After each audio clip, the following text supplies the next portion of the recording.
One absolute thing in life is that if we want to be successful, we need to obtain discipline and good habit. In the self-help and self-improvement sector, it's proven that discipline matters a lot in life.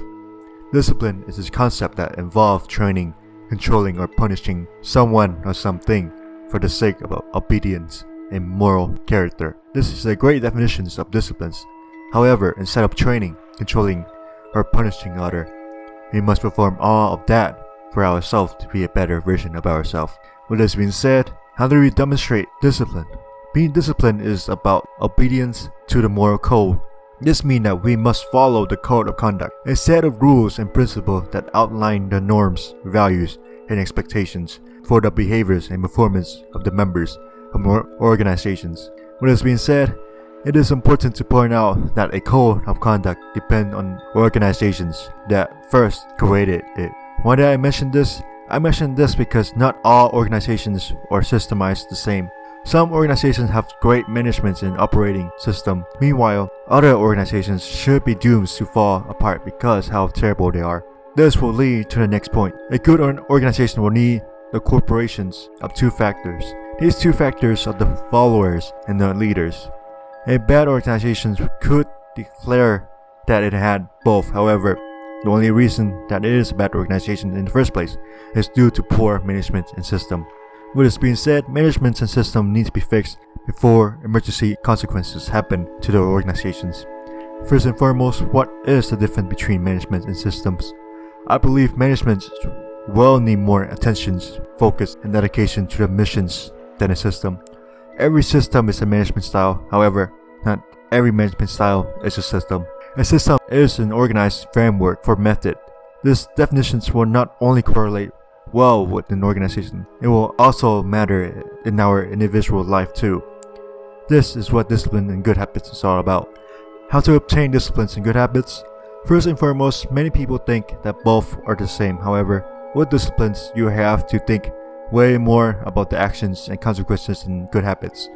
When we do something for a long time, it will become in a movement that we do not need to have a second thoughts about. The reason why I mention this is because disciplines is a concept that involves training, controlling, or punishing someone or something for the sake of obedience and moral character. With this definition, it is important to point out that discipline required knowledge and understanding of the subjects that they are being obedient to. This subject can be a person in charge of them, the structure and the system that they are part of, and themselves. With this being said, we cannot just blindly follow any influence that does not go along with our goals and values. This is why we need to plan. The first step before obtaining disciplines and good habits, we first need to know and plan our goals and values.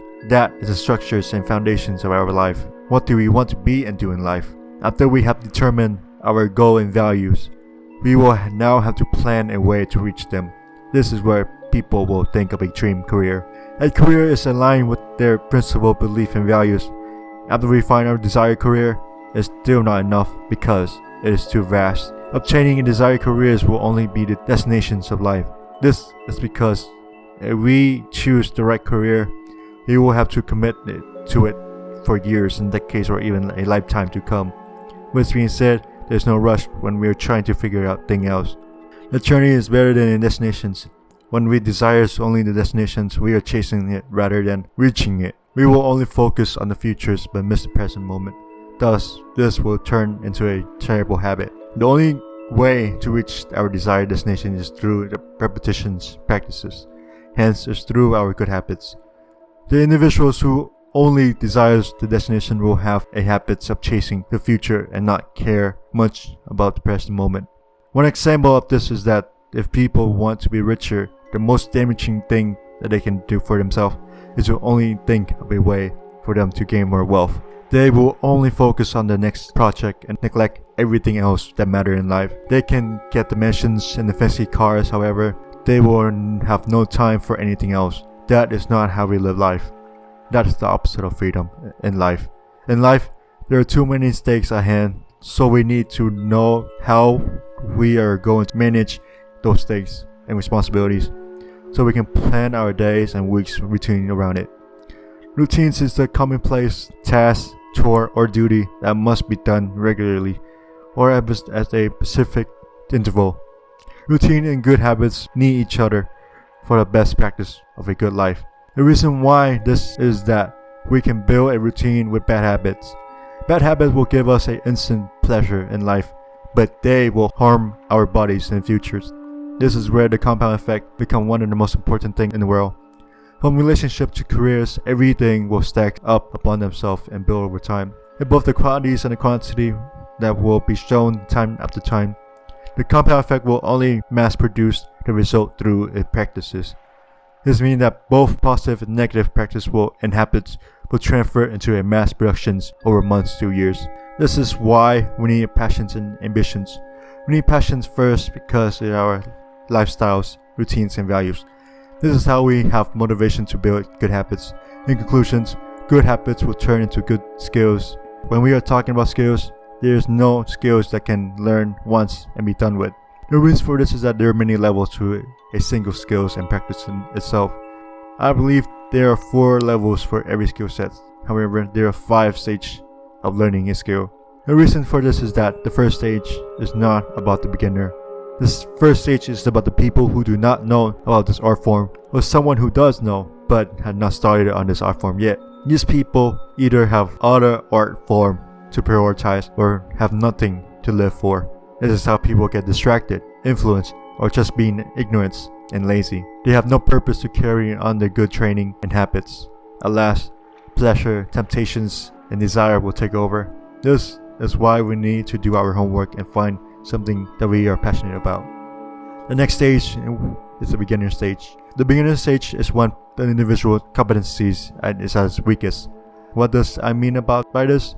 Competencies is a set of demonstrable characteristics and skills that enable and improve the efficiency and performance of the job. With definitions, it is important to note that the beginner stage will take time. The beginner stage will lack the habits required to succeed with any art form. Before anything else, habits are about muscle memories. You must obtain standardized habits for the skill sets because all the detail matter in every routine.